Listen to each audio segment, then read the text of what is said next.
Ang paghingi ng saklolo ni Pangalawang Pangulo Sara Duterte sa Korte Suprema upang pigilan ang pagsasagawa ng impeachment trial ay nagdulot ng iba't ibang reaksyon mula sa mga mambabatas at eksperto. Ayon kay Ako Bicol Party List Rep. Jill Bongalon, isa sa 11 kataong House Prosecution Panel, ang hakbang na ito ay nagpapakita ng takot ni Duterte na harapin ang mga ebidensyang ihaharap laban sa kanya. Sa halip na gamitin ang pagkakataong patunayan ang kanyang pagiging inosente sa paglilitis sa Senado, mas pinili niyang humingi ng tulong sa Korte Suprema upang ipahinto ang proseso. Sinabi ni Bongalon na ang impeachment ay isang mekanismo ng political accountability na nakasaad sa konstitusyon at hindi isang judicial process. Binigyang diin niya na ang ginawa ni Duterte ay maaring magresulta sa pakikialam ng Korte Suprema sa kapangyarihan ng Kongreso, na posibleng maging president para sa iba pang opisyal na nais iwasan ang impeachment sa hinaharap. Sa kasaysayan ng Pilipinas, ito ang unang pagkakataon na ang isang opisyal na nahaharap sa impeachment ay humingi ng tulong sa Korte Suprema upang ipahinto ang proseso.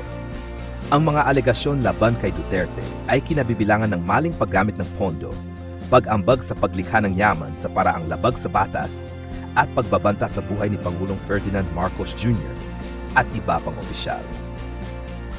Maring itinanggi ni Duterte ang mga paratang na ito at iginiit na ang impeachment ay may motibong politikal dahil sa kanyang hindi pagkakasundo kay Marcos na itinuturing niyang karibal sa politika.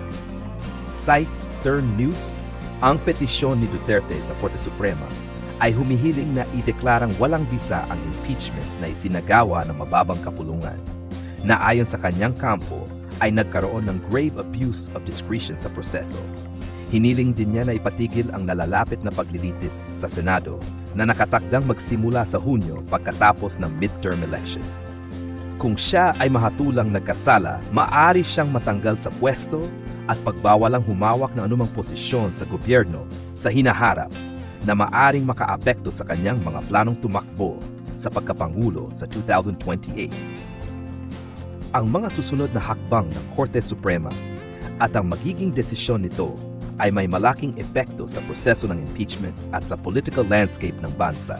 Mukhang mabigat ang magiging laban ni VP Sara Duterte sa impeachment trial na ito, lalo na kung pagbabasehan ang pahayag ni Rep. Jill Bongalon at ang naging hakbang niya sa Korte Suprema.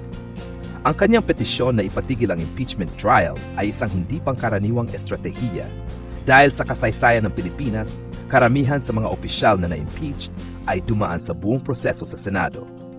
Sa isang banda, maaring ikatwiran ng kanyang kampo na may pag-abuso sa proseso sa mababang kapulungan, kaya siya lumapit sa Korte Suprema.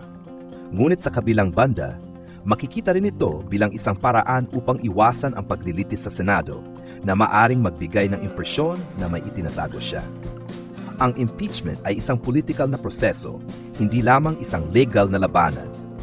Kung tuluyang pakikialaman ng Korte Suprema ang impeachment proceedings, maaaring magkaroon ito ng epekto sa checks and balances ng gobyerno. Ang tanong ngayon ay, susuportahan ba ng Korte Suprema ang petisyon ni Duterte o hahayaan nitong umusad ang proseso sa Senado? Sa huli, ang pinakamahalaga ay ang transparency at accountability. Kung talagang walang nilabag si VP Duterte, mas mainam sigurong harapin niya ang mga ebidensya sa impeachment trial kaysa subukang ipahinto ito. Bukod sa mga pahayag ni Rep.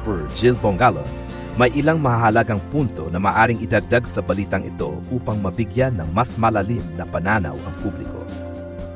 Posibleng epekto sa political na landscape.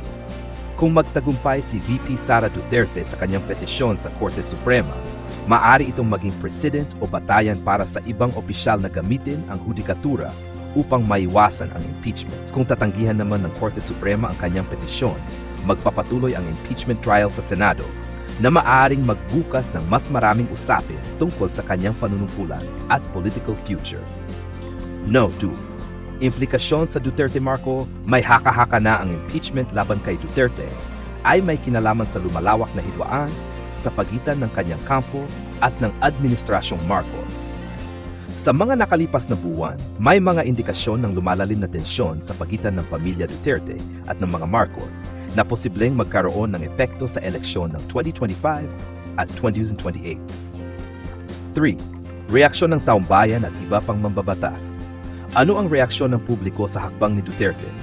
May suporta ba mula sa kanyang mga kaalyado sa Kongreso o nagkakaroon na ng paglayo ang ilan sa kanila? Ano ang posisyon ng Senado sa usaping ito? May mga senador na ba ang nagpapahayag kung susuportahan nila ang impeachment trial? 4. Legalidad ng petisyon sa Supreme Court. Ang konstitusyon ng Pilipinas ay nagsasaad na ang Kongreso ang may eksklusibong kapangyarihan sa impeachment.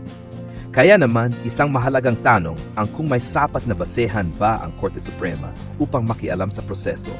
Ang desisyon ng Korte Suprema rito ay maaring magkaroon ng pangmatagalang epekto sa separation of powers ng mga sangay ng gobyerno. Ang papel ng Senado bilang impeachment court. Kung umusad ang impeachment trial, magiging isang malaking pagsubok ito sa Senado kung paano nila tatratuhin ang kaso bilang isang formal na paglilitis o isang pampulitikang proseso na maaring maimpluwensyahan ng administrasyon. Ang magiging hatol ng Senado ay maaring makaapekto hindi lamang kay Duterte, kundi pati na rin sa imahe ng buong institusyon sa mata ng publiko. Sa kabuuan, ang impeachment laban kay VP Sara Duterte ay hindi lamang tungkol sa kanya bilang individual, kundi isang pagsubok sa political at judicial systems ng bansa. Ang magiging resulta nito ay maaring maapekto sa pamahalaan, sa hinaharap ng mga Duterte sa politika at sa political landscape ng Pilipinas sa kabuuan.